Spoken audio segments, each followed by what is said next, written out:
আসসালামু আলাইকুম। হাঁস মুরগির বাচ্চা ও ব্ল্যাক সোলজার পোকা উৎপাদনকারী প্রতিষ্ঠান শিমুল হাসারির পক্ষ থেকে আপনাদের জানাই আন্তরিক শুভেচ্ছা অভিনন্দন। আমি মোহাম্মদ শিমুল হোসেন।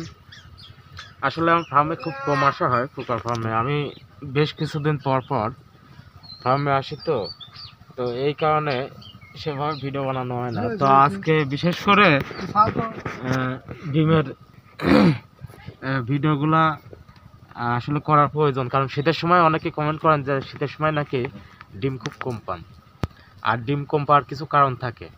তো আমার লাভ কেসের মধ্যে কি পরিমাণ মাছি আছে আর কি পরিমাণ আমরা ডিম উঠাই ডেলি এই লাভ কেস থেকে, আসলে এই বিষয়টা আজকে হঠাৎ করে চলে আসছে। সকালে কিন্তু প্রচণ্ড শীত, তারপরও চারিদিকে ঘোলা হয়ে আছে, দেখতে পাচ্ছেন হয়তো ক্যামেরাটাও ঘোলা হয়ে আছে। তো দেখানোর দরকার যে আসলে শীতের মধ্যে প্রচুর পরিমাণ যে ডিম পাওয়া যায়, জানা লাগবে আসলে কিভাবে করলে, কোন জায়গাতে লাভ কেস করলে এই পরিমাণ ডিম পাওয়া যায়। তো আমার দাদা এখানে আমার সাথেই থাকে, আর দাদা চলে আসছে অলরেডি। তো আমি আজকে দেখাতে চাই যে আসলে শীতের মধ্যে প্রচুর পরিমাণ ডিম সংগ্রহ করা সম্ভব যদি আপনার লাভ কেসে পরিপূর্ণ মাছি থাকে এবং লাভ কেসটা সঠিক জায়গায় হয়ে থাকে। এই ক্ষেত্রে প্রচুর পরিমাণ ডিম পাবেন আপনি। তো আর কথা না বলে চলুন মূল ভিডিওতে যাই, এবং ভিডিওটা পুরোটা দেখবেন। ইনশাল্লাহ শীতের মধ্যে অন্তত উৎপাদন করার জন্য অনেকটাই গুরুত্বপূর্ণ ভূমিকা পালন করবে এই ভিডিওটা। তো এখন যেগুলো দেখতে পাচ্ছেন এগুলোর নাম হচ্ছে ব্ল্যাক সোলজার পোকার ডিম। ব্ল্যাক সোলজার পোকার ডিম, আর ব্ল্যাক সোলজার পোকা মূলত কাঠের ডিম দিয়ে থাকে। দেখতে পাচ্ছেন যে শীতের সময় তারপরও কিন্তু অনেক অনেক ডিম দিয়েছে, অনেক। আমি ডিম এর মধ্যে উঠে ফেলছি, অনেকটাই ডিম দিয়েছে, একদম কম না। তো ওইটা বিষয় না, আমি দেখাইতে চেয়েছি যে আপনার লাভ কেসের মধ্যে আপনার ডিম পাইতে হলে কিন্তু এই পরিমাণ মাছি, এখানে এটা দিয়ে চাপা দেওয়া ছিল, এই কাঠটা দিয়ে এখানে চাপা দেওয়া ছিল, এর উপরে একটা কাঠ ছিল। তো চাপা দেওয়া ছিল, কাঠ ছিল জন্য এখানেই ডিম দিয়েছে, কাঠেই দিয়েছে, এটা কাঠের বাইরে নয়।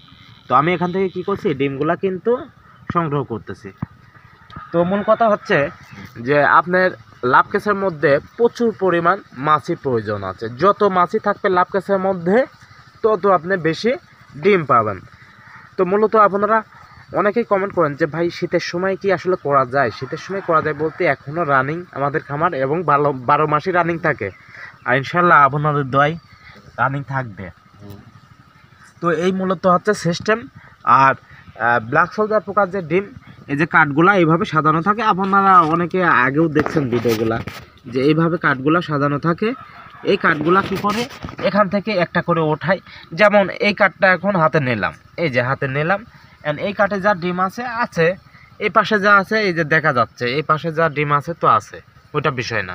অ্যান্ড কী করব, এই কাঠটা আগে, এই যে ব্লেড, আর এই যে এখানে একটা বাটি আছে, এই ডিমগুলা ব্লেড দিয়ে চাইছে নিয়ে বাটির মধ্যে রাখছি। আমি রাখার পরে আবার কি করব, ওখান থেকে একটা কাঠ উঠাবো, আবার এইভাবে চাইছি এখানে রাখবো আর কি। তো মূলত ডিম সংগ্রহ করে এভাবেই।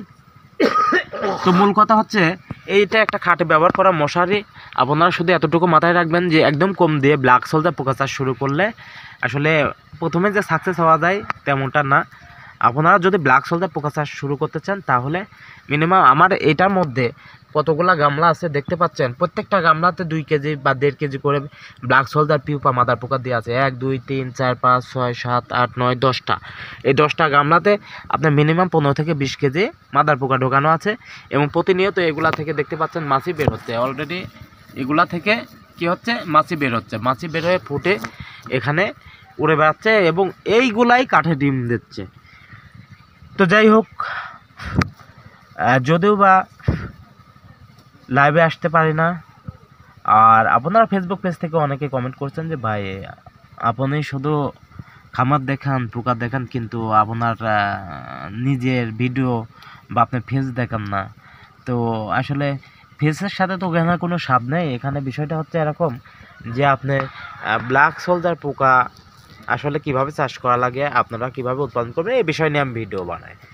তো মূলত এটাই হচ্ছে লাস্ট কথা, যে ফেসের সাথে ভিডিওর কোনো স্বাদ নেই।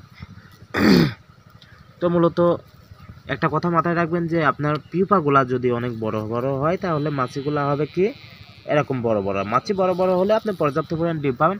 এখন কিন্তু ফুল শীত, আপনি দেখতে পাচ্ছেন ফুল শীতের মধ্যে এই ডিমগুলো সংগ্রহ করা হচ্ছে এবং এখন পর্যন্ত বেলা ওঠেনি। তো যাই হোক, আর কথা বাড়াইতে চাই না। আপনাদের যদি কোনো কিছু জানার থাকে অবশ্যই কমেন্ট করবেন। তো সবাই ভালো থাকবেন। ভিডিওটা আজকের মতো এই পর্যন্তই। আল্লাহ হাফেজ।